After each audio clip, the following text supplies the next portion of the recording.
Okay.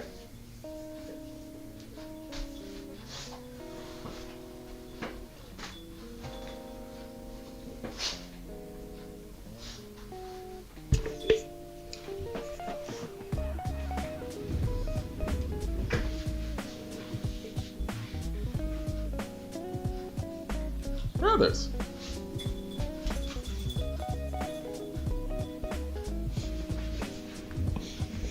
Doggy wants to leave. Hello. Oh, hello, Nadia. Let's see here. Setting up, getting ready. Okay.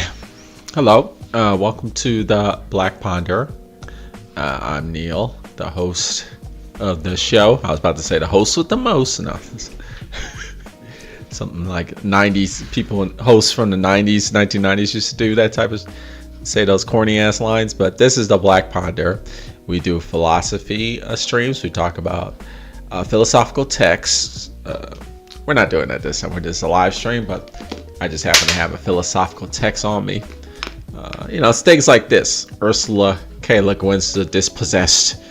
It's a science fiction classic, but it also has themes of political philosophy, particularly anarchism and socialism. And it's, I've been reading that for a book club. And that should be a topic, book clubs. But today's topic is the news. And it is a requested topic. Let me just actually remember to put that. Okay, I already have that one. Good.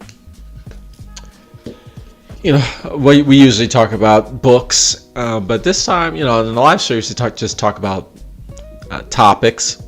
And yeah, so news is this topic. It's a requested, viewer requested topic. So, let's talk about it. And I'll pull up my description here. Turn it down so I can hear myself. So, we're talking about the news, and it's going to be philosophical framework of our discussion. So what do I mean when we talk about the news? Well, misinformation and disinformation is all over the place. How does one find news that is trustworthy? How do we find news that we trust? Is that a thing that we actually can do? Particularly because... excuse me, because misinformation and disinformation is all over the place, particularly when news is an industry, meaning that news is influenced by finance. Yeah, that's true. So not only is it riddled with misinformation and disinformation, it's also an industry. Right? There's a profit motive involved, right? There's, they're trying to make money. So are you gonna? So the news not only exists not only to provide information, it's also exists to make money, right? So does that compromise information? We gotta talk about that. I got a cough again. Excuse me. And then prime time and cable news depends largely on corporate sponsorship and ad revenue. It's true. In the United States of America, we got ABC News, CBS, NBC. You got all these acronyms. American Broadcasting Company, I think is ABC. CBS is, I don't know, Central Broadcasting. I don't know. We got Fox. That's another one. Yeah, and so those are and then you got CNN and Fox News, and so yeah, that's all over the place there. So that's a lot of that is just sponsorships and ad revenue is financing a lot of that, as we know, commercials and such. And then primetime cable news, okay, we already said that. Even nonprofit organization news is funded by corporate sponsors and underwriting. Yeah, we talk about like PBS, Public Broadcasting System, I guess. PBS, Big Bird. Sesame Street, Mr. Rogers. I like PBS, but they do have a lot of corporate sponsorship. And so like NPR, National Public Radio, right? And then you got the CBC. Isn't that Canada's one? The CBC. And then what, BBC, that's United Kingdom, Britain. Or I think it's just England. I don't know.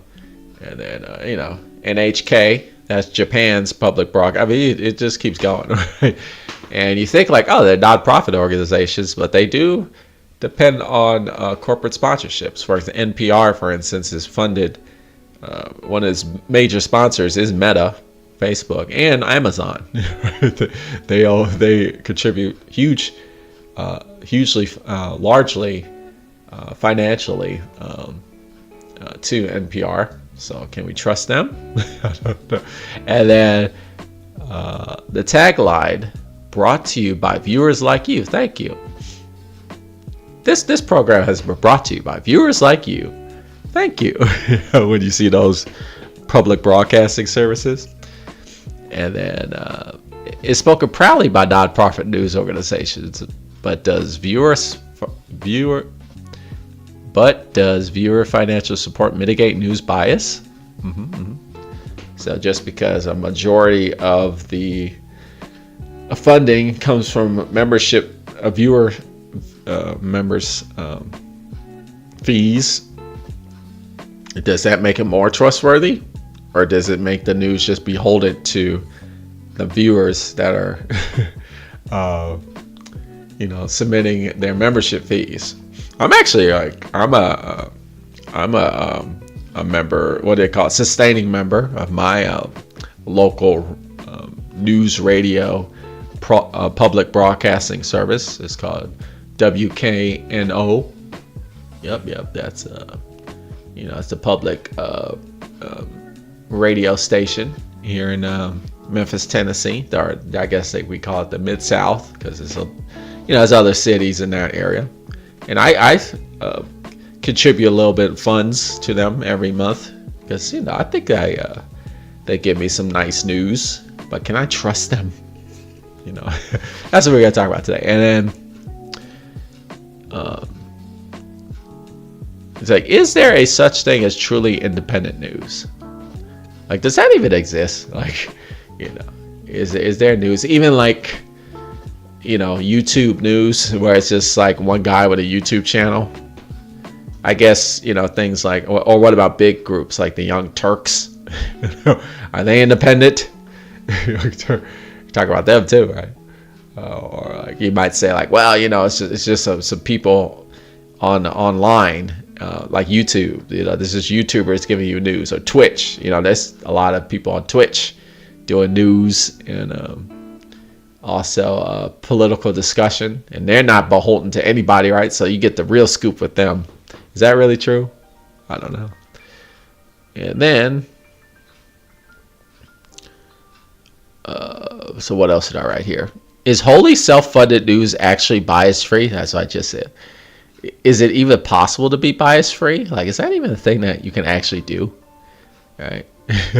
As human beings, can you truly be bias-free? That's another question. And then, does a bias-free outlook even deliver the best news anyway? Like, should the news be completely bias-free? Is that really what we even want? So we got to think about it. Let's discuss. Now, before I just want to type here, do I have any audio lag or lag issues? Because let me know if that's happening. Just type here.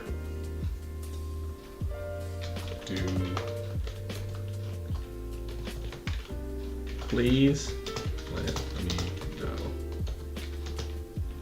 if there are any audio or lag issues. There you go. Please, and then I'll pin that. Oh, I close this. Cancel. Oh, cool. Because sometimes that's the thing. And then Nadia says, I like Aboriginal People's Television Network in Canada. Ooh, I never even heard of that. They tell stories happening around Turtle Island that are often not told in mainstream media. What's Turtle Island? Let me see. I don't know my geography. Cool.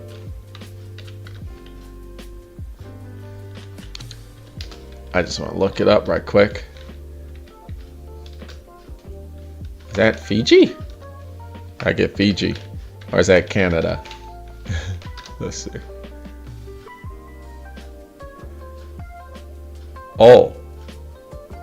Turtle Island is what many indigenous groups call North America. Oh, okay. I didn't know. Turtle Island is a name used by some indigenous peoples and indigenous rights activists. Oh, okay. Okay. Oral histories tells us that a turtle holding the world on its back. Oh, okay. Nice. You learn something new every day. And then you say, what other news outlets do you follow? I listen to NPR, National Public Radio. And I listen to PBS. It's really just because those are the ones I grew up on. I grew up on that mainstream stuff, but I kind of left them behind. Now, are NPR and PBS perfect news sources? No. But is there any news source that's perfect? Maybe APTN. They might be. Sure. NPR and PBS are not perfect, but they're pretty good, I think. And I think you gotta have a critical mind, and you have to, you gotta also kind of use your own, critical thinking skills when listening to the news. And I think that's a huge part of it. I don't think there's any news station that you could just accept 100% blindly. You have to come with a critical mind. So, I like news outlets that kind of cite their sources so I could do the research myself. Or kind of cover a variety of different views. That's pretty cool. But those are my big ones. And then I listen to my local public radio station, like I was saying. So that's cool. So let's go back to my description here.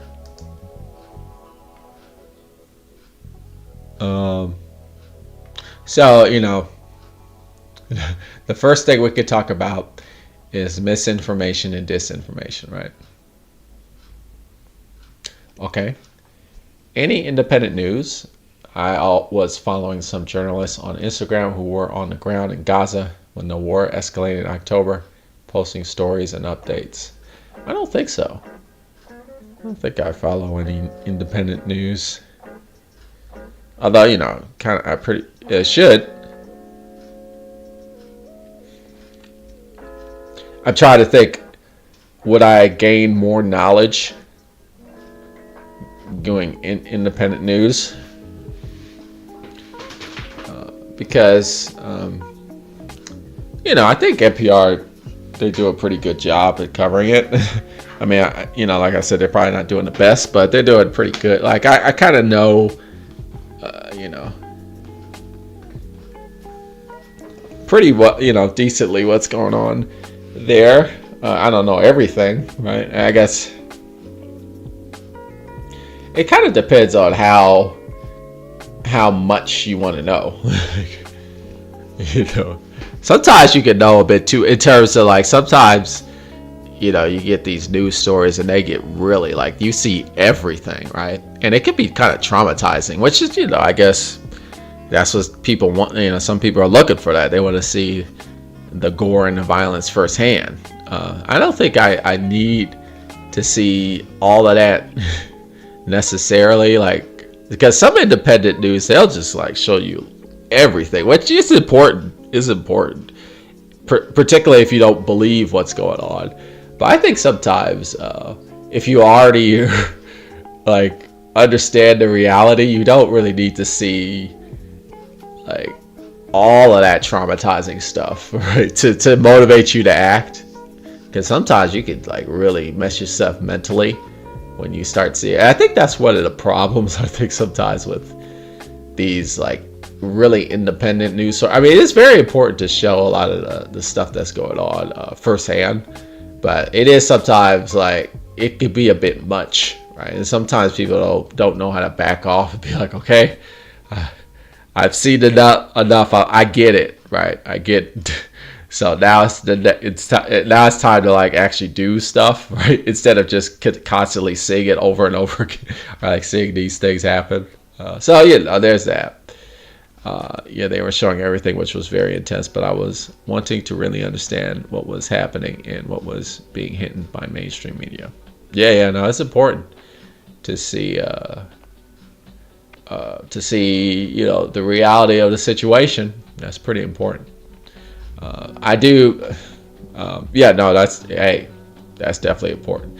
I do have many friends though. I will say like, which I kind of like, you got to control yourself, because I have many friends that'll watch a lot of that Instagram news and YouTube news, and then they'll just be like, they'll burn themselves out, and then they'll just kind of, you just won't see them. They'll take a break and they'll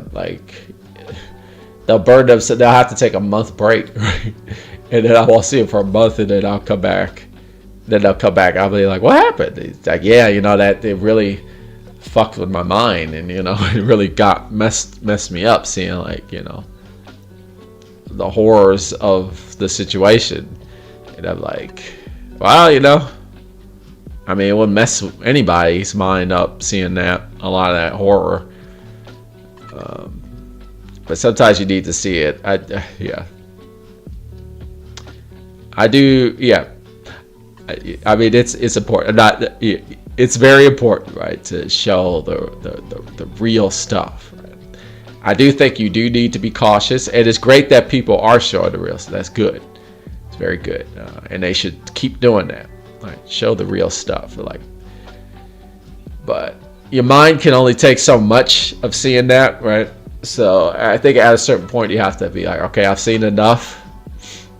It's now time to act, right? Instead of just watching the stuff. And I can stop watching now because I get it, right? That's what I think. And then Nadia says, I just followed them at the beginning, but now I'm not on Instagram as much, so don't know where they are at now. But I think it did help me recognize how much mainstream was hiding. I agree with you, though I couldn't handle it after a bit, but I think it's important that the evidence is out there. Yeah, it's definitely important to see that. And some people don't believe it, so they really do need to see it and get upset by it. That's true. I kind of consider myself like the choir, and so it's taught like the preaching to the choir, I know what's up. I know what's going on. I don't. So I'm ready to act. The imperialism and the if we're talking about Gaza, right? Yeah, the imperialism of the state of Israel and Palestine should be free. We know this, right? I don't need to see a child's limbs blown off to know that. But some people do. Some people do, right? So but that's good. That's good for that exists, right? It's horrible that it's happening, right? And then so we're talking. That's good. Leading to what I was talking about before, misinformation and disinformation, and there's also a lot of hiding, a lot of withholding information, right? There's that too. But man, social media, and then it's crazy because there's independent, because not all independent news is good, right? A lot of this independent news is they spread a lot of lies, a lot of misinformation, a lot of disinformation, right? A lot of the bad news is not from the mainstream, even though a lot of it is from the mainstream, right? a lot of it is from like independent news people, right? Talking heads, right? So you have to really be critical, right? So how do you do that? You really have to you use your head. I remember, and I don't know if they still do this, right? I remember when I went to school. When I was going to school, this is like elementary school. We would have a class. What was it? It was called like language arts. They called it language arts, which is, I don't think that's what we were doing was, but maybe it was. Language arts is more just like literature, right? And just reading literature. But what we did is we would like read the newspaper, and then we were assigned to like find the sources, right? You know, the teacher would ask you like, okay, this news article says these facts. So how do you know how do you know these facts are true? Like, where is the news article citing its information from? And we'd have to do that. We'd have to like figure out like, okay, what are they citing? Are they citing an interview that they took? Are they referencing a book? Are they referencing some sort of like eyewitness account? What's going on? And I clearly remember that. We did that several times with like all types of news, magazine articles, journals. We would do that. Sometimes we would listen to the radio news, and then the teacher would be like, okay, so the radio person said this, and this. Where did they cite their sources? And it's like, and you gotta learn. So what I'm saying is like, and I learned a lot about how to figure out like how news had the quality of news is. It's about like, you learn about how like, how do you know if a news article is good? One way you know is how it cites its sources, or where it's getting its information from. and I think we might live in a society today where people are less able to do that. And but here I see some chatting, or I see one person chatting. Unfortunately, Trump is now taking over news again, even in Canada. So what about your president or your prime minister? I don't know what you call Trudeau, I think. Trudeau, or I don't know his name. Don't you? Your leader, your political leader is something Trudeau or something like that. Does he control the news or no? Yeah, prime minister. Okay. So what's his political stance? Is he like more left leaning or more right wing? I don't know anything about that guy, to be completely honest with you. Sometimes you'll see him in the news. I think he was talking about one time how Biden just stepped down because he's not healthy or something. Oh wow, he's talked about way less than Trump. That's amazing. It's just sad because Trump is so entertaining. But you know, he used to be a reality TV personality, so he knows how to work the crowd. Trump, so he's like a Hollywood star, and it's sad that's what draws attention. Where you have a boring ass like regular politician, nobody's gonna pay attention to, which is pretty sad. But yeah, there you go. Center left, but I consider him extreme center. Oh, he's one of those. He's just a center person. I guess kind of like Biden, like President Biden. He's kind of a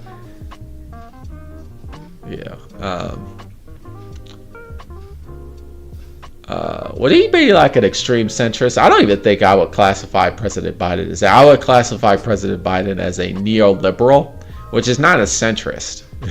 He's more about just I guess he is a center, but he's, he caters to the corporate agenda, I would say, or kind of like American American capital interests. That's kind of like where Biden is, as opposed to Trump. He's like catering to authoritarian nationalist fascism, right?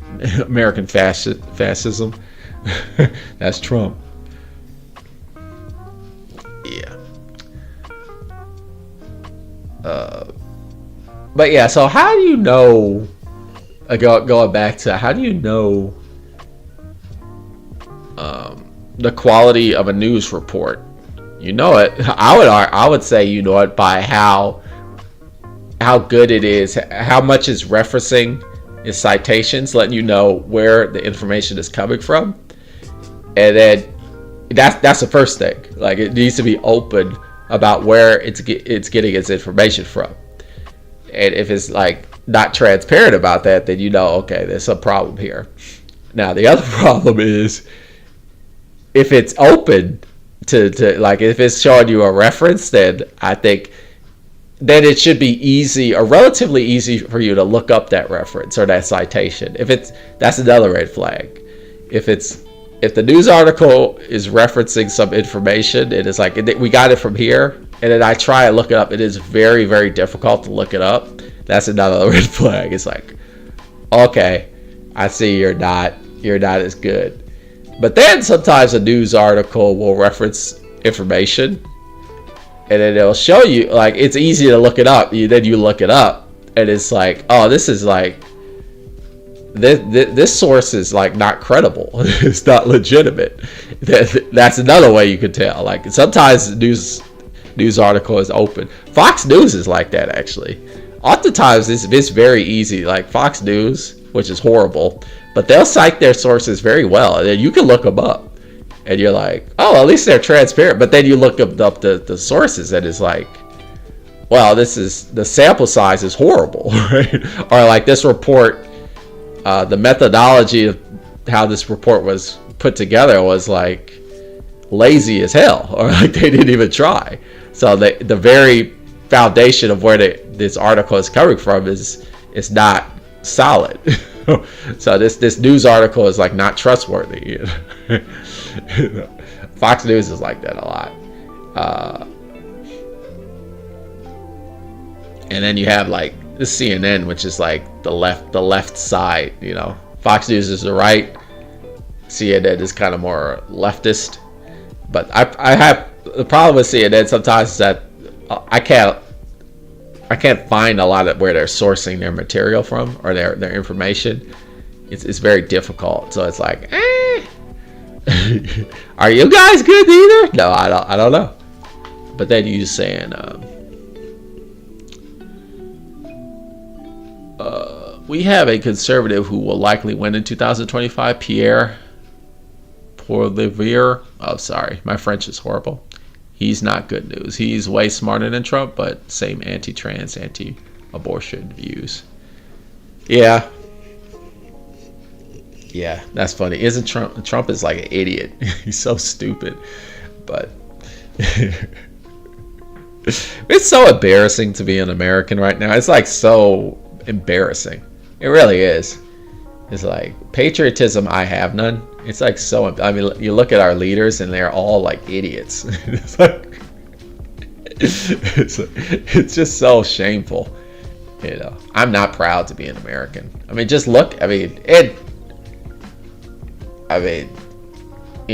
sure like people from other parts of the world, like you're from Canadian, and you're looking at us, it's like, wow, you guys are so stupid. And like, I don't blame you. Like we're like the laughing stock of the country. Of the world, right? It's pretty big. I mean, like you're saying, you have like right wingers, but at least they're intelligent, right? Anti-trans, which is horrible. Anti-abortion, that's horrible. But at least they're intelligent. We got somebody who's like that, but he's like an idiot. He's a dumbass. So it's like extra bad. It's just nonsense. And he has so much support. That's what it's just like. It just boggles the mind.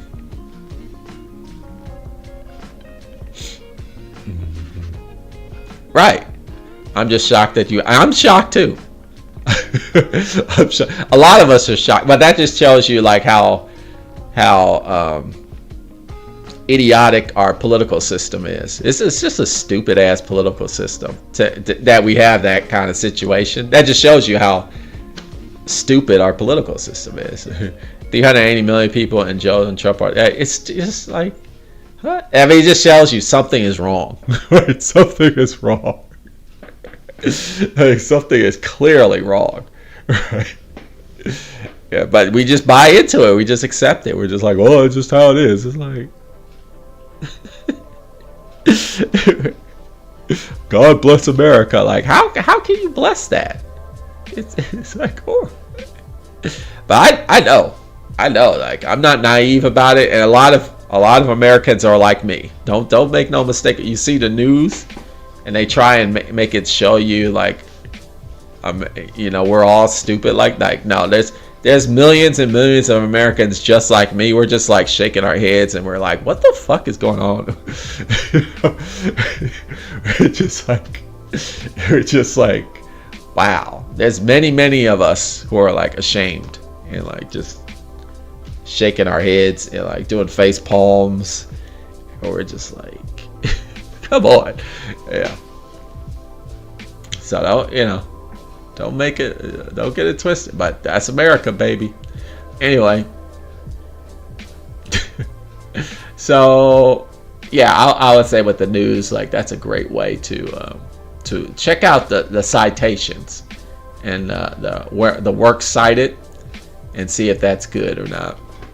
And if it's not good, then there's a problem wherever it's from.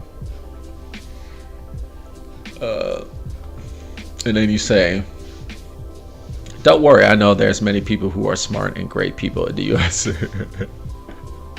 Yeah, I mean, I wouldn't blame you if you did. You're like, wow, are they all that stupid? And make no mistake about it, there's a lot of stupid ass motherfuckers in the United States of America. It's a lot of dumb ass Americans. And I mean, that could be a whole topic on its own about, like, it has to do with the fact that the people in charge who have all the power control our education system, and so like we have an uneducated populace, which is easy to control and manipulate, right? So we're uneducated. A lot of us are uneducated for a reason, right? Because uneducated populace is a more easily controlled populace, right? And that's why, in the United States of America, like higher education is so extremely expensive, right? Because they don't want the people in power don't want people to get educated, because then they'll be harder to control, right? It's all like set up like that. Yeah, it's all, yeah, like you said. You get it. You get it. It's all our political structure. It's all set up for a minority rule. And I guess they call it an oligarchy. Yeah, the banning of books is like, oh, we don't want our kids to be exposed to that kind of rhetoric. It's like, no, you just don't want your kids to think. You don't want your kids to use critical thinking skills. You don't want your kids to like learn about like the hypocrisy of your power, right? That's what you don't want kids to find out. That's what's going on. But we all know this, right? We all know this, and that just brings us back to the news, right? You gotta like news that doesn't want to show you certain things, right? Because it doesn't want the populace to be educated in a certain way that'll be like, wait a minute, this is what's going on? Oh, we need to do something about this. But yeah.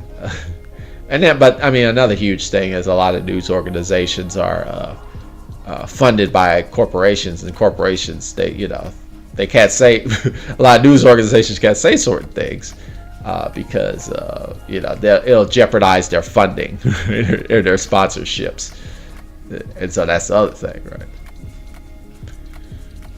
right? Do you trust your news sources? I trust some more than others. CNN. What do I think about CNN? CNN is better than Fox News, but not by much, right? To be honest. because CNN is like, it's like it's the center, it's a leftist, center left. I mean, that's where their bias is, and they're like beholden. I mean, they have so many corporate sponsorships that they have to. It's cable news, so like they're reliant on commercials, right, and ads and shit.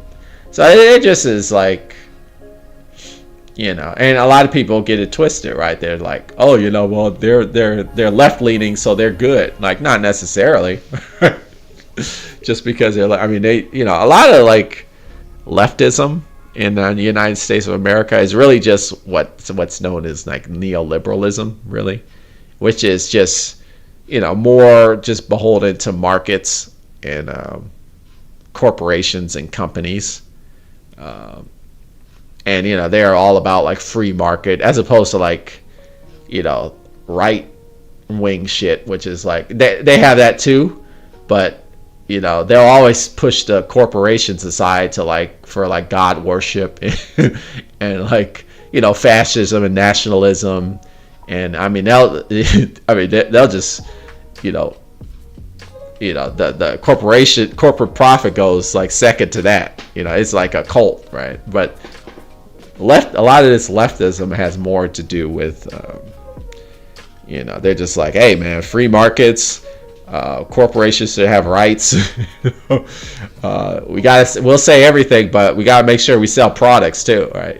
That's CNN. CNN is kind of like that. They're like very pro corporation, which kind of sucks, but there you go. Same here in Canada, leftism being neoliberalism. Yeah, right-wingers always get it twisted that we love Trudeau, for example, because they think he's a communist. It's so stupid. It's the same thing here. See, it's the same shit. It's like, people from the right side, they'll say like, oh, you love Biden? It's like, nobody fucking loves Biden. Like, what the fuck? We're just like, well, we're not going to go for Trump, so I guess he's the next thing, which is still like pretty shitty, right? But hey, we'll do it. Right? And then they'll say crazy ass shit like, oh, Biden's a communist. It's like, huh?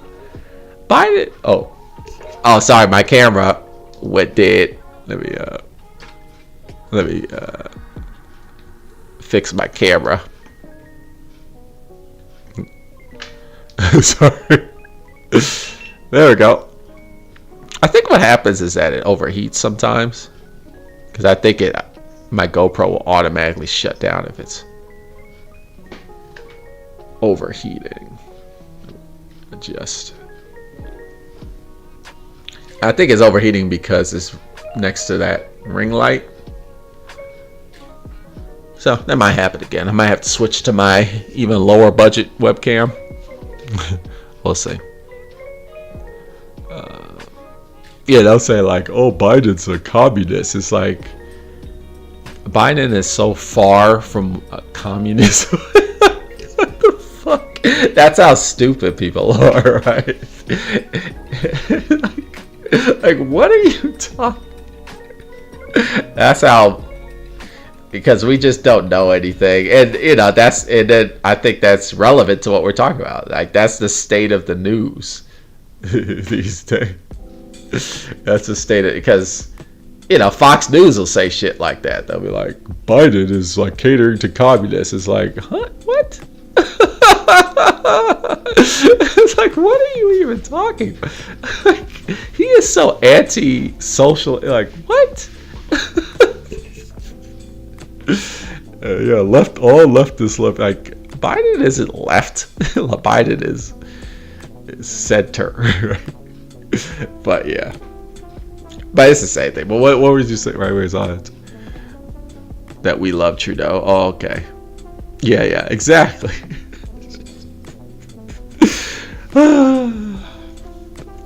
Anyway, like, what was it? Oh yeah, so yeah, finance plays a big role in news. So you asked, do you trust your news sources? No. What I always do is I'll listen. Even with I listen to like I do listen to public radio or public broadcasting news for the most part, like NPR. Which they're not. That's not independent news. That's like public broadcasting. Yeah. So NPR is like your. I think you call it CBC in Canada, but it's NPR here in the United States. They're like PBS is another one. But I don't even trust them. I listen to them, and then but they're very good at citing their sources. So I'm like, okay, look, that was a pretty interesting article, or interesting news story. Let me look up, because of course it's all online, so you can go back and like look it up on their website and look at their sources. And oftentimes, for the most part, it checks out. Right, it checks out like, okay, so they really are like those reports really are accurate, or like, they're to the amount I can determine. So I never like flat out trust like what they say like up front. And I don't think anybody should do that. You should, unless it's like coming from like the source, like what you're saying about the Aboriginal People's Television Network. It's like, well, if they're talking about indigenous, Aboriginal issues, right, and it's coming from their mouths, like, okay, like that's some credibility. Right? So I'm probably gonna listen to that, right? And then you say, we have a more right-wing newspaper, but our main network, CBC, tends to lean left, so Pierre wants to defund CBC. There aren't really any other mainstream right-wing media like you have in the US. Oh, okay.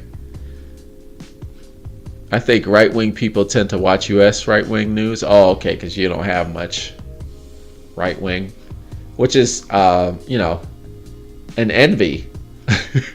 We in the United States of America envy Canada, because it's like, wow, they don't have like really that much right-wing news. We're so jealous of Canada.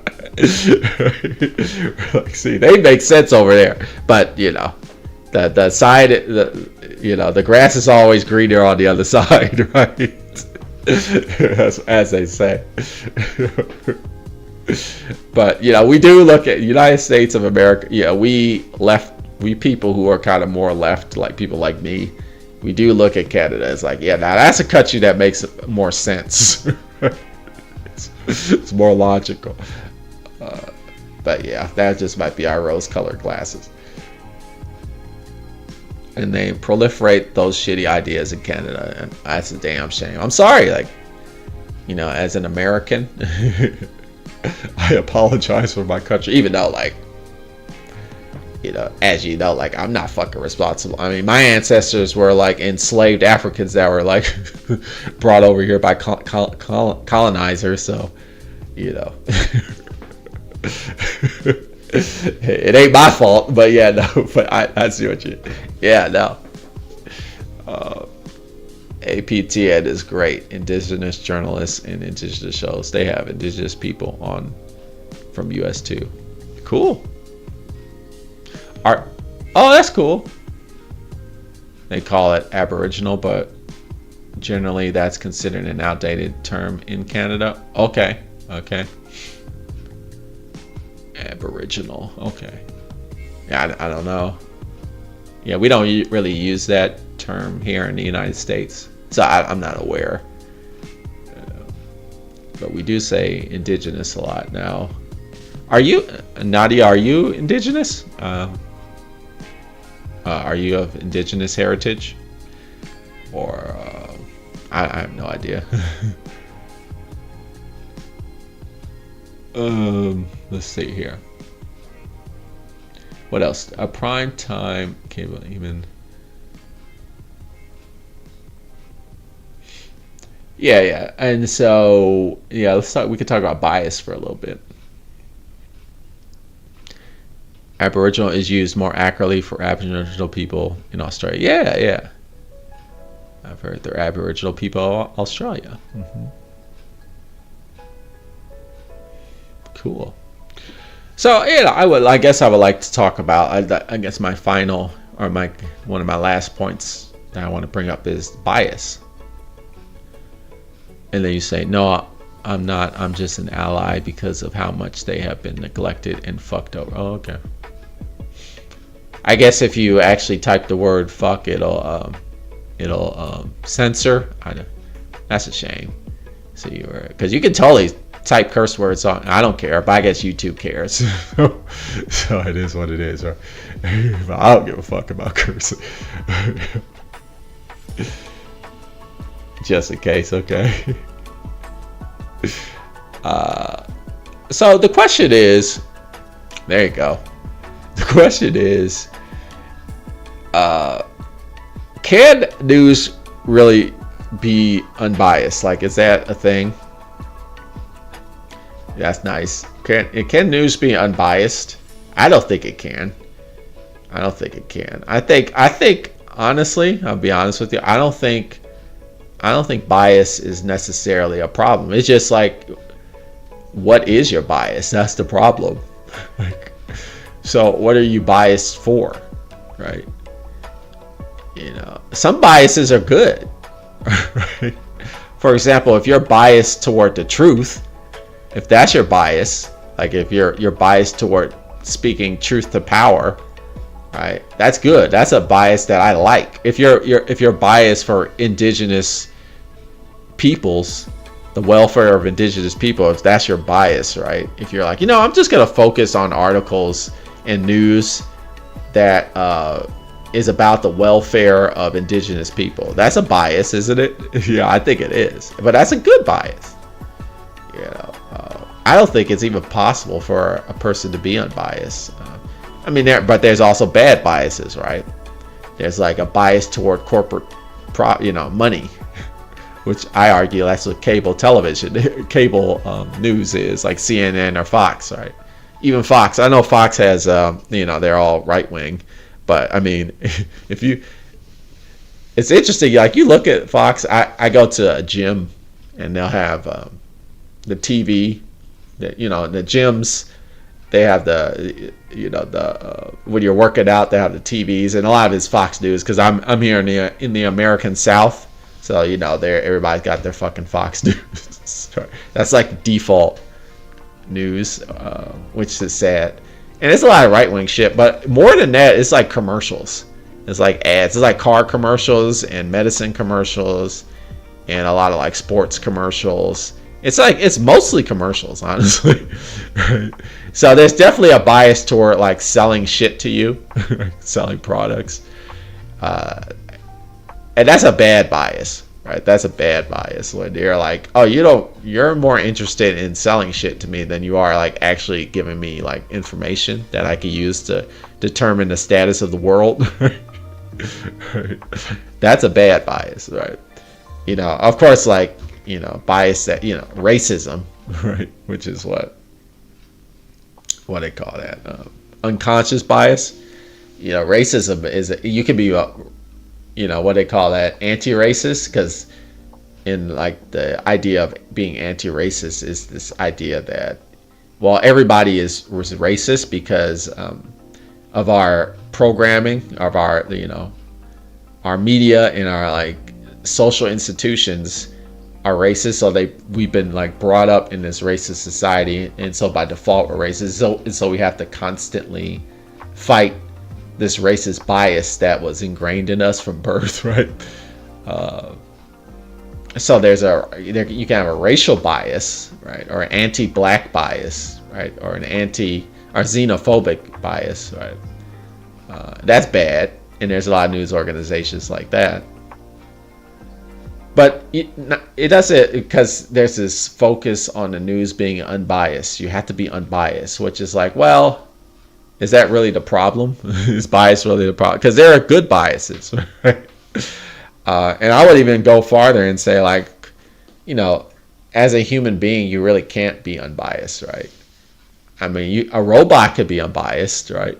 Like a computer could be unbiased, but human beings are just, that's like what it means to be a human, in my opinion. Like, human beings are inherently biased toward, that's like our nature. Biased toward what? Well, it depends on like our preferences and the situations and the circumstances and the experiences that we've had. But we will have a bias, right? I guess really like what's valuable is being clear and transparent about your biases, and realizing what biases are good and what biases are bad, and then constantly working toward like negating those bad biases and then promoting the good biases. Like, for example, what I said before, like if your bias is like, dude, my bias is the truth, I want to search for truth, and you might say like, well, that's unbiased, like as if it's by default we are truthful beings, right? It's funny, like people will frame it in that way, like, oh, the truth is unbiased, right? Or like, if you're pursuing the truth, then you are unbiased, as if like that's your inherently by default, like you are truth, or you're always seeking truth. Which is no, it's like we're constantly looking toward the fake and the lie, and because oftentimes like embracing the lie, embracing the falsehood, that's easy, right? That's easier than seeing the truth, right? And so a lot of times we want to avoid the truth, like what we were talking about before, like some of these independent news people, they show the truth, but it's extreme, right? And it's you could be traumatized by the truth, right? So you want to, like, sometimes you want to evade it, right? But to have a bias toward, I'm always going to seek the truth, right? And that is my bias, right? That's good. So I don't think being unbiased is like a thing that we should be focused on in terms of the news. Yeah, mainstream media likely isn't searching for truth. No, they're not, right? Mainstream media is well, really, I was going to say give it an option. No, mainstream media is like just trying to sell you shit. That's mainstream media. And then you got like independent media, which some of that is trying to show you the truth. A lot of it is just like grandstanding and egoizing.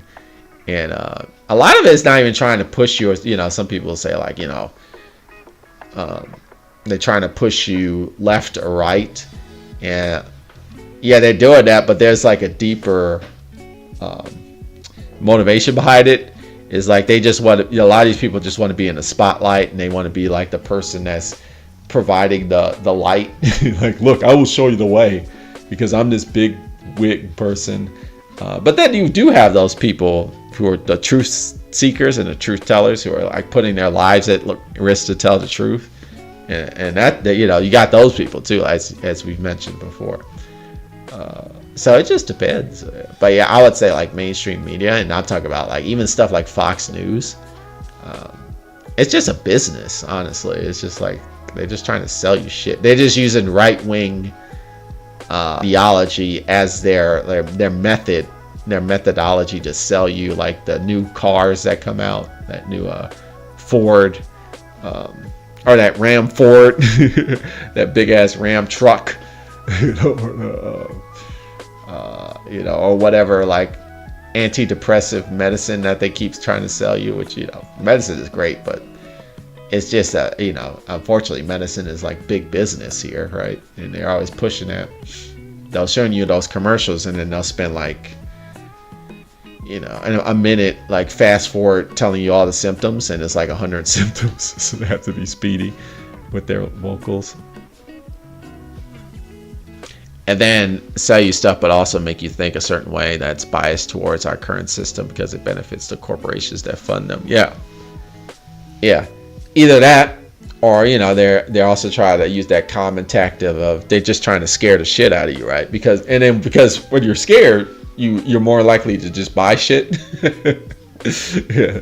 You're like, oh fuck, I'm so scared or depressed. Like that's like putting you in a state of like, I'm just gonna buy stuff, right? To make you want to feel better. A lot of news is that, like, they'll just show you hella depressing shit, so they'll get you, and so then you'll just turn around and just buy shit on Amazon or something to make you feel better. And ultimately it doesn't make you feel, but that's the trick, right? So there's that too. But yeah, definitely trying to get you to think a certain way. True.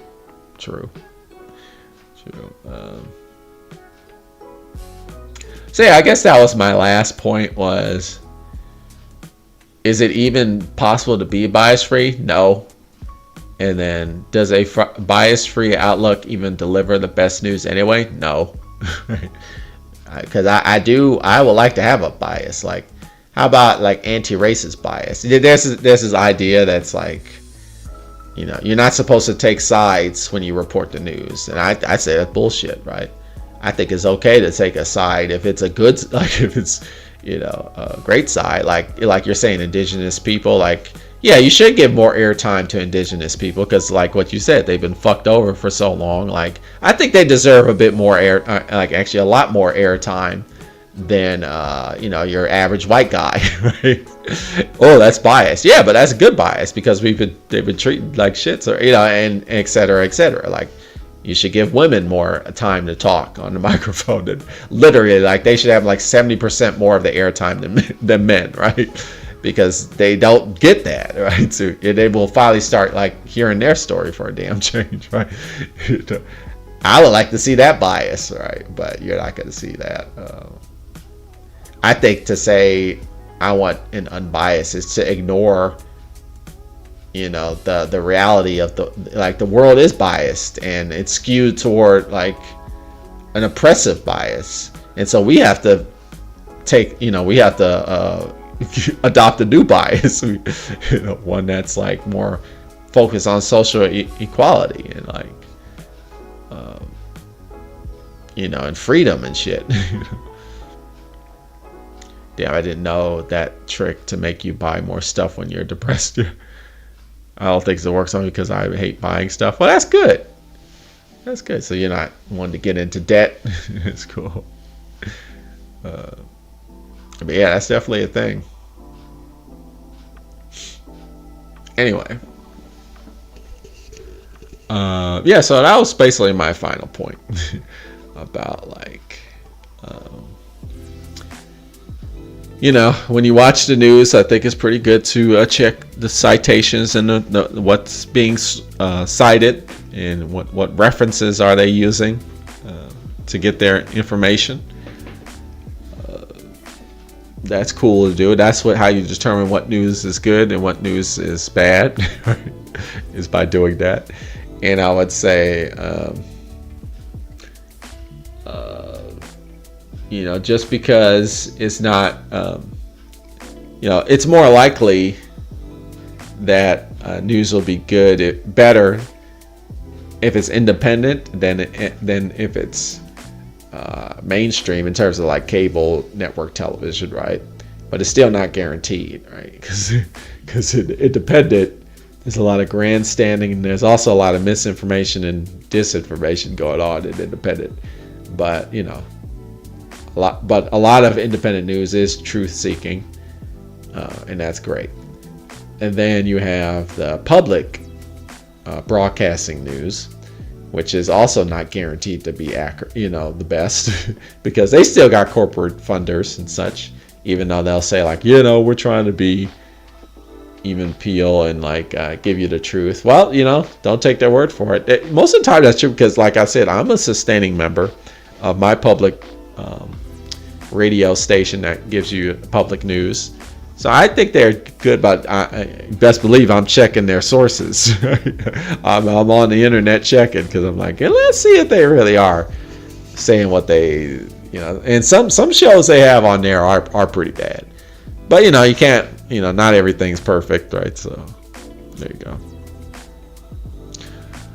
So I was watching someone from the Congo on Instagram actually talking about the war going on there, and there has barely been talked about corporate news compared. Yeah, that's true. Like a lot of those African wars that are happening, and there's a few of them, right? It's not just it's the Congo, and then there's some other ones too, and they're not being discussed at all. And that's a damn shame. So it's great that we have like independent news from like that's on like stuff like Instagram. That's great. So yes, you get a great perspective, and you get to know what's going on in parts of the world that you don't see. And that's happened to there are many parts of the world. I mentioned before that I volunteer for this group. It's called Food Not Bombs, And Food Not Bombs is this global organization, and currently, like, there's a Food Not Bombs chapter in the Philippines, and in this area of the Philippines, a volcano just erupted and displaced like 4,000 people, right? Just completely, and they're like desperately in need of help, and the news is not covering that at all, because I guess it's just not newsworthy, whatever. But there are independent people on like Instagram and other social media who are like showing it, and so we're trying to spread the word with that, getting some donations in and such. But yeah, I mean, it's all over the world. Like, there's so many atrocities and wars that you just don't hear about, and they might argue and say like, well, there's only so much you can cover, but like, yeah, but there's certain things you cover like all the damn time. Like, we could like not talk about Trump for a moment and talk about this other stuff, but no. Yeah, so yeah. When the conflict has taken 6 million lives so far, apparently. Right. What advice would you give to people who don't check sources because it could be a lengthy process? The advice I would give is don't be lazy and just do it. Because I don't know. Maybe you're like, well, they don't have time. It's like, well, you gotta make time. Like, this is important shit, right? You can't just like, because we just live in a world where you can't just take information at face value. You just can't. Like, it's just not the world we live in. Like, so I mean, that would be my advice. Like, if you're just taking information at face value, you're gonna get lied to. Period. So if you don't have the ability to check your sources, then inevitably you're just gonna have false information, right? And if you're cool with just absorbing false information, then that's on you, right? I mean, that's what I would say. Like, I guess I would, you would say like, well, maybe you what you could say is like, well, you can check out like Instagram and see a lot of independent people, independent reporters, and that's cool. You could do that, but that sometimes you'll come across somebody who's just giving you bullshit there too, right? So you really have to be like on it, right? Because eventually you're going to come up with so how do you know like when this person is telling you the truth, right? How do you know if somebody's telling you the truth or not? Like, you really can't trust. You got to check the sources, right? That's what I would do. I think that having a holistic view on the news is good too, following what the mainstream is saying and having some independent sources that you trust as well, who might go deeper into some issues that you care about. Yeah, I think so. I think that's cool because you don't have time. Yeah, you can definitely do it. Like, just have all the news. But personally, like me personally, like mainstream, mainstream news, like I don't even acknowledge its existence anymore, to be honest with you, because I still have no respect for that network news. I just look at that and I'm like, whatever. Like, I don't take it. I don't believe it at face value. I just don't. So I don't know. Call me, because I've experienced so much of them just not being truthful, and I'm just talking about like network television, not even cable television. Just like, cable television, I've completely lost trust in that. Right? But then there's like just network television, right? And I'm sure there's a lot of good journalists in network TV do a good. I'm talking about local news. Even that is like, I don't take that at face value either, because a lot of times they put a lot of spin on it and they censor. I mean, because I've had personal experience with, I've been part of local events and I've had news stories about me done, and then it comes out and like, wow, you like, and I found out like 90% of what I said was just cut out. And I understand, like, I get like, well, we only had so much room in our space in our articles, and we gotta like, edit it to our format. Like, okay, I that's fine, but the fact of the matter is, like, you're still not getting the true story, right? Like, I understand you have to edit it to fit your format, but by doing so, you're not getting the true story. And that, so to me, it's like, it might even be like a thing where it's like, well, we're not trying to censor you, we're just trying to like fit in our format. Like, oh, okay, but you're still not describing me the true story. So either way it go, like, you're giving me this false conception of the event, right? so I don't know, I just don't, but it is exactly. I was going to say, I hear about Trump shenanigans everywhere. It's just like, God. It's like, can we just not? But that's it's like watching a reality TV show, and that's mainstream media. Rather hear about what is actually happening around the world. Yeah, that's why I don't watch mainstream media, because it's like, I'm just gonna fucking hear about him all the damn time, which I don't. Oh, is NPR not the same? No, NPR is a little different, but even them. But usually NPR is pretty good. But I don't, when they give you an article, I don't take them at face value either, right? I listen to what they're saying, and then I'm like, all right, let's see what sources. But it's about like, the proof is in the pudding, as they say. I check the sources, and I check the citations. I'm like, okay, this checks. This checks.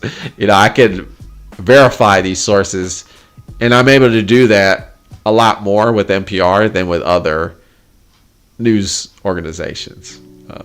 I can't do that like all. It's not like 100%. But it's like about 80%. So, as opposed to like cable television, where it's like maybe 3%, and network television where it's like 50-50, right? So, it's just the proof. They've just shown me. NPR has showed me like, oh, okay, so, and NPR they do a lot of like long form, long form reporting, where they'll actually like spend some time. And a lot of people, that's why a lot of people actually don't like NPR, because they'll kind of, people think they're meandering a lot on stuff, but they're just giving the news report due diligence. But we live in a society where information has to go, and articles have to be like super fast because people's attention spans and shit. And I don't even think people's attention spans are short. It's just we're conditioned. I mean, that's the only way we're receiving information is by that way. So that's kind of what we default to, right? But yeah, NPR can be a little bit more long format, which is why a lot of people don't like NPR, because they're kind of like, can you get to the point? It's like they need to give you the information first, right? But then you have the independent, like the people on Instagram and YouTube, they go really long. Like they might spend like 3 hours, particularly like those Twitch news streamers. Those Twitch streamers that talk about politics, they'll just go on and on and on. Which is great. You're getting a lot of information, but okay, not that damn long. But then there's people that really like that style, where it's like, I'm gonna spend the next 3 hours really learning about this event, then I'll know. So it depends. But yeah, and that's cool. I covered my points. I'm just looking over the outline here. It looks like we covered about everything. So that's cool. So if nobody has any more questions or comments, I think we'll check out, log out. How do you think news could be improved in the U.S.? Like with everything in the United States of America, it starts with the consumer, or like the I guess I shouldn't use that word. Like, it starts with the viewer. Like, we as the viewer have to demand more, right? It's up to us, man. We gotta like stop catering to these bullshit news. Like, how do we get better? We gotta be more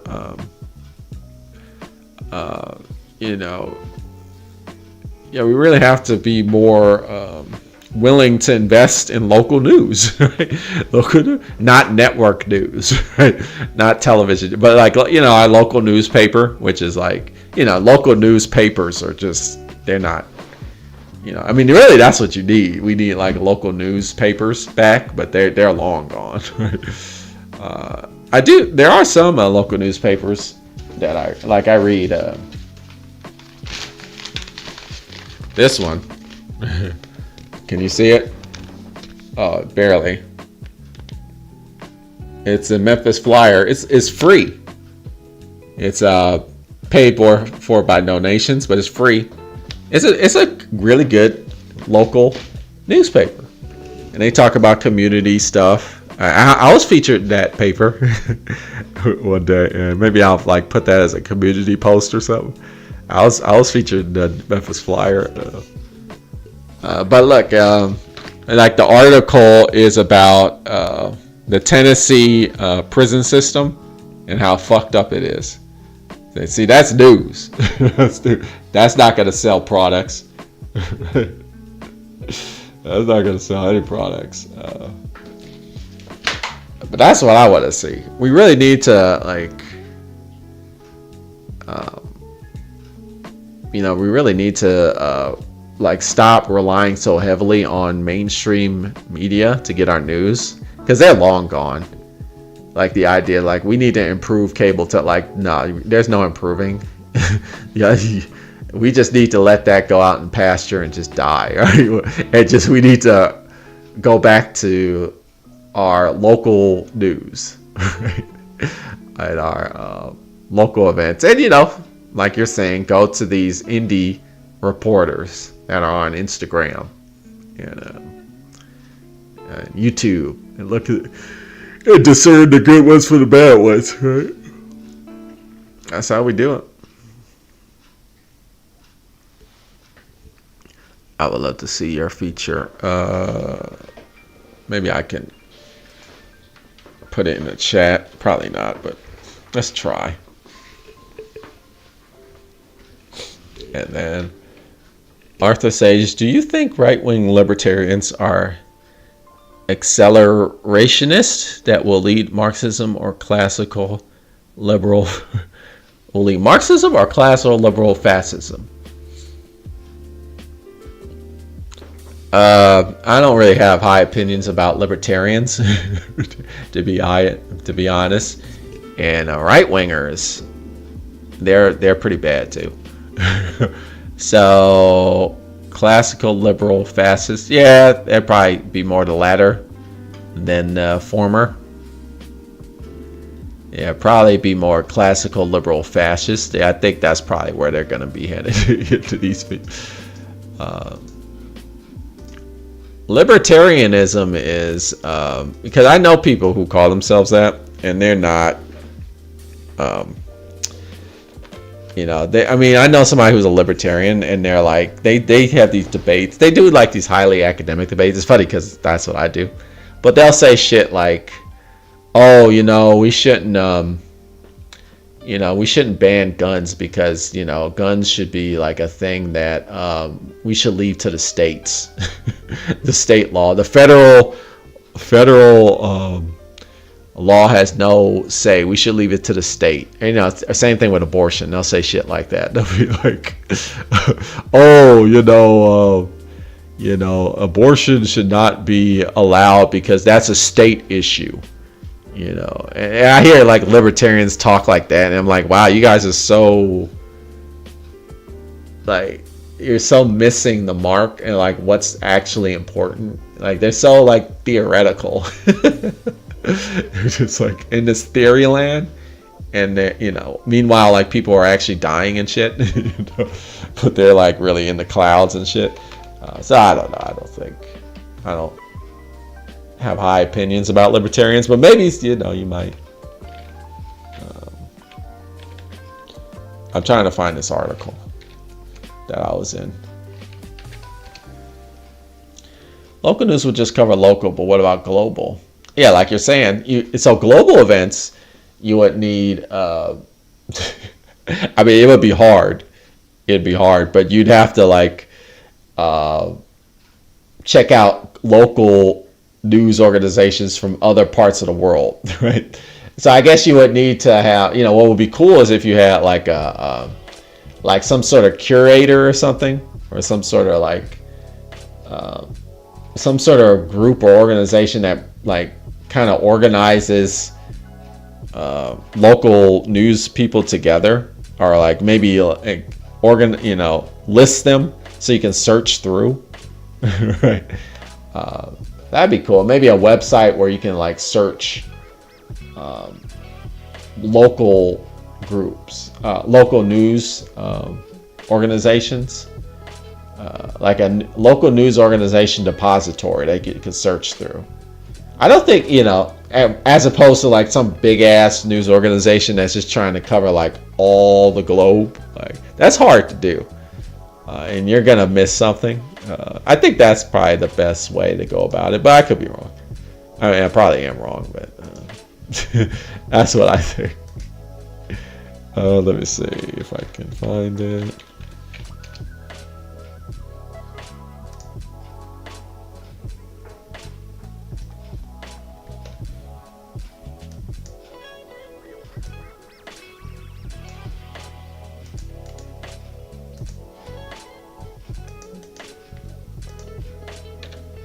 Oops.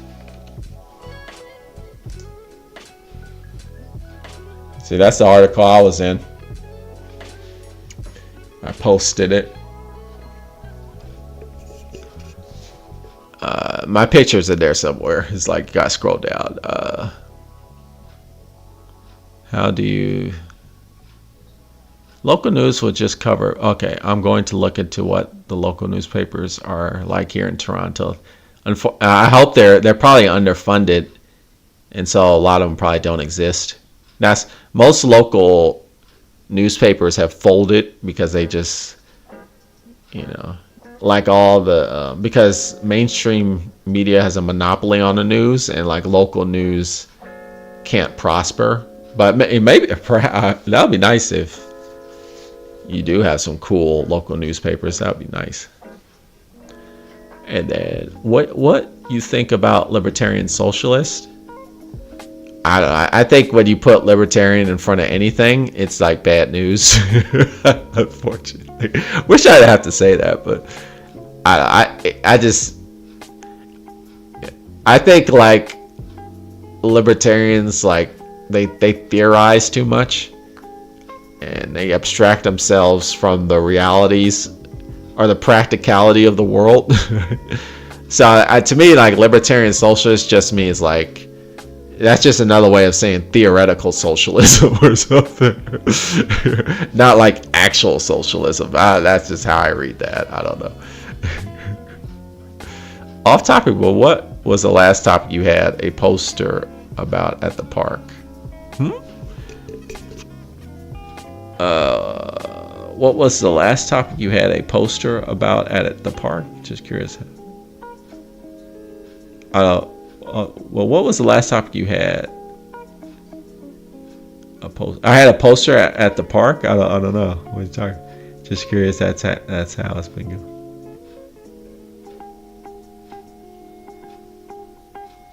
I don't remember.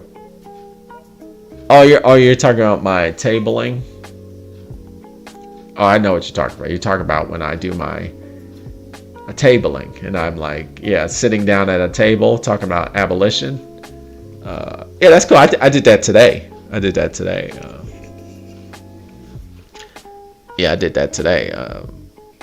And I was with a bunch of people, so that was cool. We talked about, so like I was saying, and that article talks about it that I posted. we do, not only do I have a poster in the park, we got food that we feed people. That's cool. Yeah, so we gather, that article talks about that. I'm part of this group where we acquire food that otherwise would have been thrown away, and we prepare it, and we serve it to the public. And it's mostly we get like homeless or houseless people, but we also get just random people, and they come over, and then when we say, hey, we're like abolitionists, or we're like anarchists.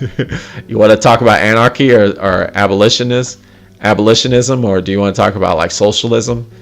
And we'll just talk about it, and we just do that, and it goes pretty well. You think like people would be scared of that, but they're not. They're interested, and hopefully that makes a difference. Like, here in the South, it's good to have people talking about those things. And then it's cool when people come back and they'll be like, yeah, I have questions. I'm like, sure, we'll answer your questions. But yeah, I'm with other people now because it's a group. I used to do it by myself, but now I'm with others. And that's fun. And then you're saying, wow, that's a good idea. A repository of local news. Maybe that will be one of my UX projects in the future, if it's doable. Yeah, I think, honestly, like that's where news should. I feel like that's where news should go. That would make news in the United States of America improve vastly. When people start caring more about their local issues and their community issues, and stop like focusing so much on like which party alignment are you on and shit. Which political party do you fall under, or like, are you a conservative or a Democrat, or a liberal, and like trying to take sides and shit. And you might say like, well, we could just go on and on, because some people say like, well, some communities they're all white people, or they don't have any queer people, and it's like, well, trust me, first of all, your community most definitely has queer people. It's just maybe they're in the closet because it's not safe. So like, as a community, y'all need to talk about that type of shit, and such and such and so on and so forth. And then let's see, Jason Guy Smiley, hello. It's not just hard to do. You have to be so rich to have an organization that big that all your stories are framed around what's best for their owners and executives instead of objective reporting. Yep. That's basically, yep. Perfectly described. Yeah, I would say. That's true. Mm-hmm. That's the problem. And then Nadia says, that's definitely something I would support, local news. So I hope that there is still one that exists.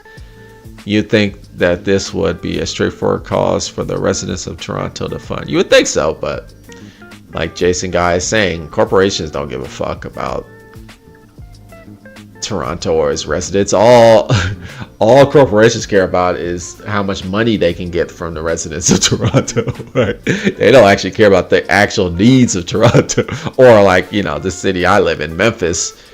Like, these corporations don't give a fuck about our needs. They just want to know. They just want to know how much money they can make off of us. That's the problem. That's why you'll get objective reporting. I will read the article after the live stream. Cool. We have Food Not Bombs here too. That's great. You should maybe consider joining if you got the time. You might not have the time, but Food Not Bombs, baby. I always rep that group.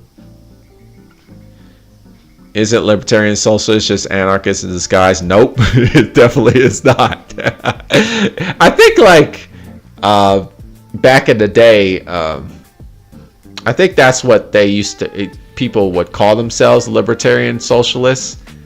I think that's what Oscar Wilde. I did a video about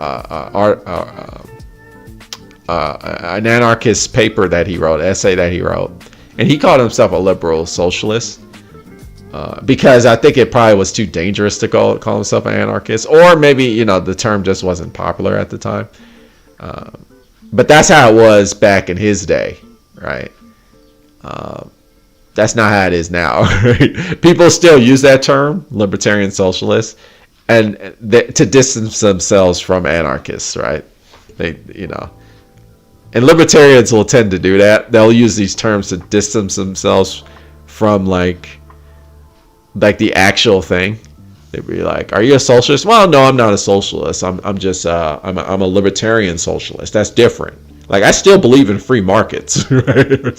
or something like that. But I believe free markets, without like politics getting in the way or some shit like that. They'll say that's true social, and they'll say crap like that.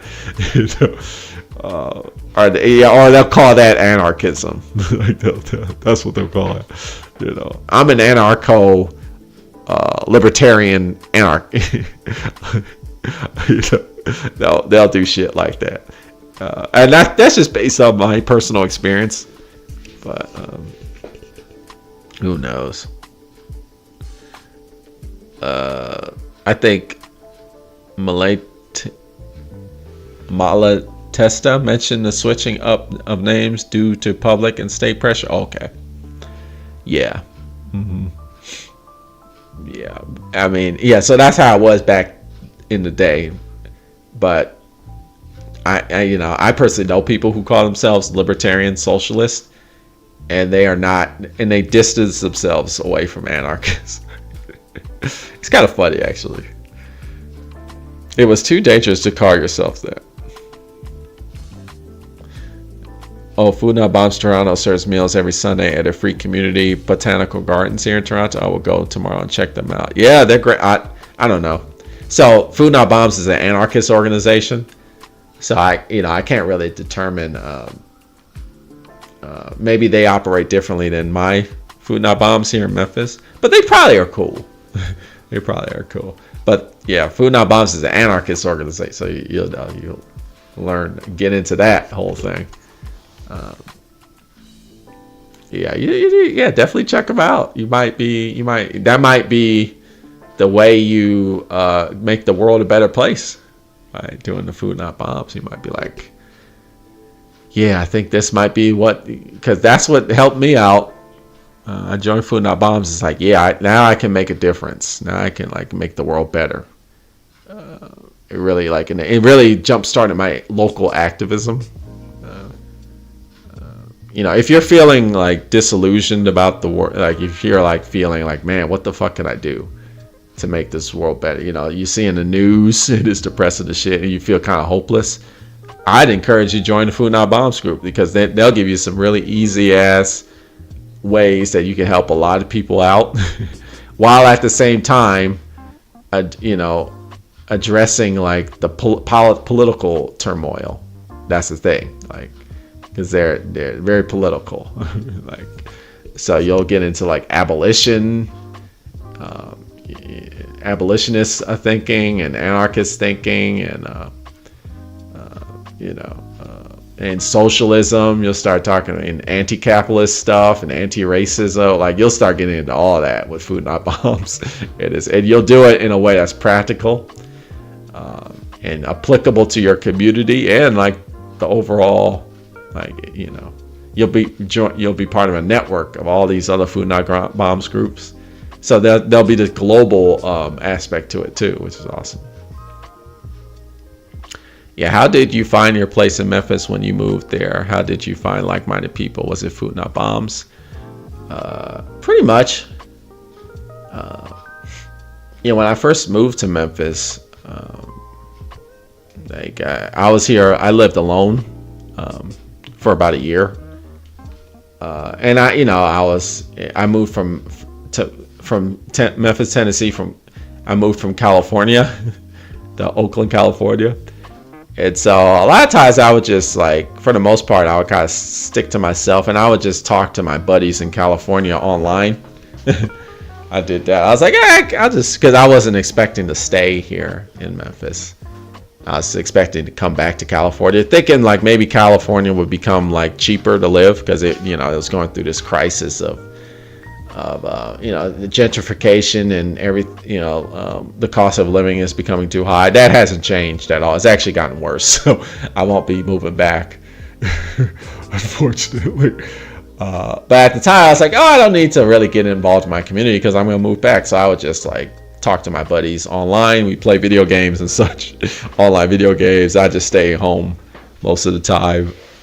But then my eventual wife, but not back then. She was just, I was just dating her. She came here with me, and she got involved in a lot of activism, which pushed me to get involved in a lot of activism. And she was part of Food Not Bombs in Chicago. She used to live in Chicago, and she was like wondering, like, how do they have Food Not Bombs here? And she did research, and they did have a Food Not Bombs here, and it was very active. But the pandemic made the group inactive because everything shut down, and it was my wife and some few other people that brought it back, and now it's like we're very active, right?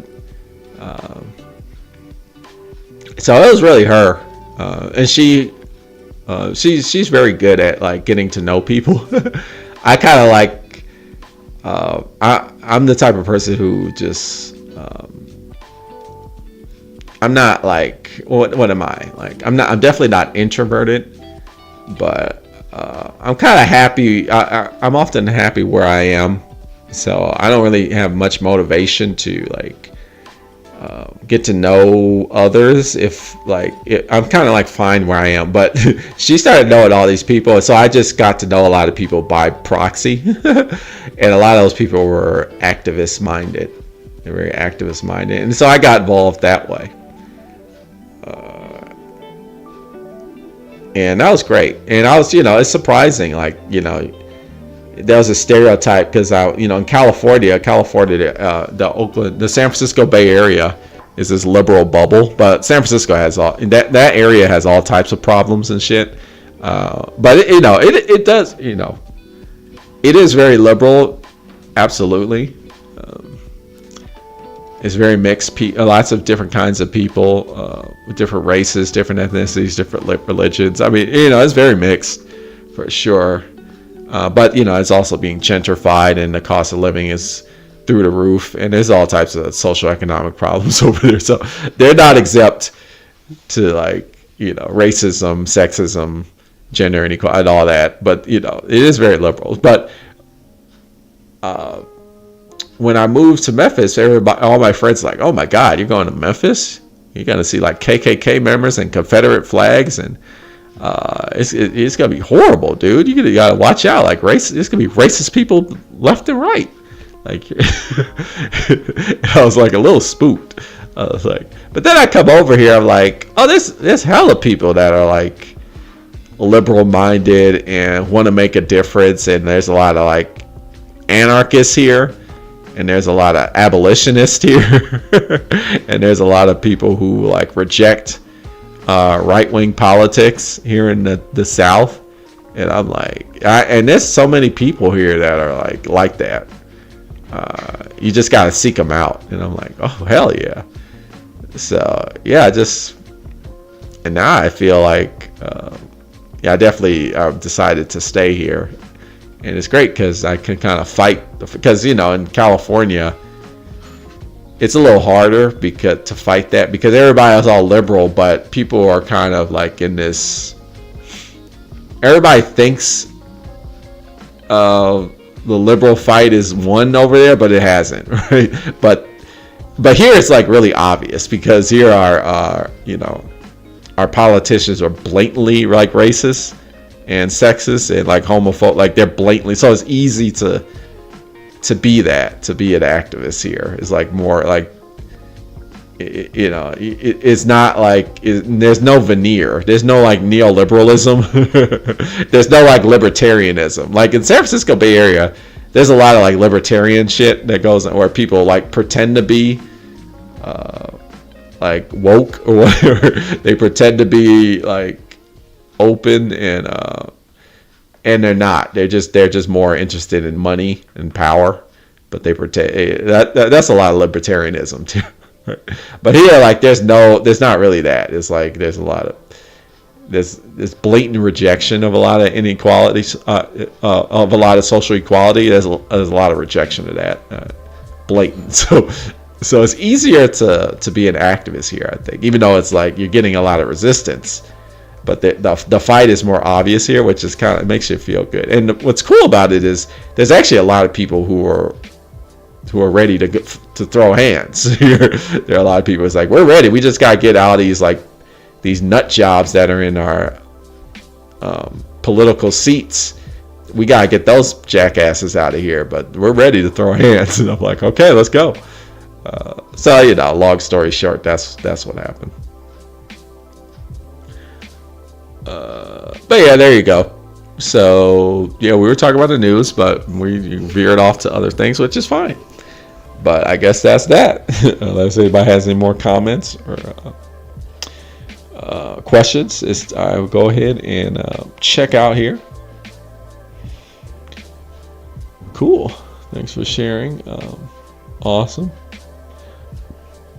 Okay. Well, I'll see you. I should be. Well. Oh yeah, I'll be here next week. Probably not. Probably be like a Sunday, because Saturday I'll be doing something else. I think it's relevant because it's about sharing information as well. You shared info at the table. Sure did. Cool.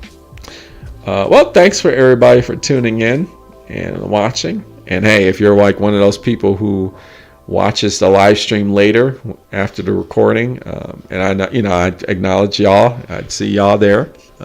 Cool. Love to see the comments for y'all that do that. And it's great to have you all here, and nice talking to you. And I'll probably see you next week. And then Arthur says they will call themselves anarcho-capitalists. Yeah, I know somebody who's like, they call themselves an anarcho-capitalist. I'm like, what? Advocated that all anarchists should work together. It is cringe. Michael Ballas worked at the think tanks trying to erase Friedman's intention. Yeah. And I know somebody who calls themselves an anarchist capitalist, and they say like, oh, I believe in free markets, and I believe the government should go away, and corporations should have rights, and everything should be determined by like companies and markets. And I'm like, okay, you're just like, there's many other words that you can describe. There's neoliberal, there's the libertarian. I think that's another term. Libertarians like, basically think like that. And these terms change over time. Like libertarian meant something different back in like Oscar Wilde's day, but it today it basically pretty much means like neoliberal. I mean, it may be like a more academic neoliberal, but still, yeah, it's crazy. I might not be able to make it to the next couple of weeks, but I will see you in August. Okay, no problem. I'll see you then. Okay, guys. Thanks for watching. And then I'm trying to figure out if I should do a project read or watch a movie right now. 9 p.m. What are you doing after the live stream? I'm probably going to play video games, to be honest with you. Probably going to play PlayStation 5. That's probably what I'm going to do. But feel free to hit me up on the Discord. Because I think we're Discord buddies. If you want to do that, it's all up to you. All right, see ya. Yep. What do I say? You've been watching the Black Ponderer. Tune in next time for more philosophical thought.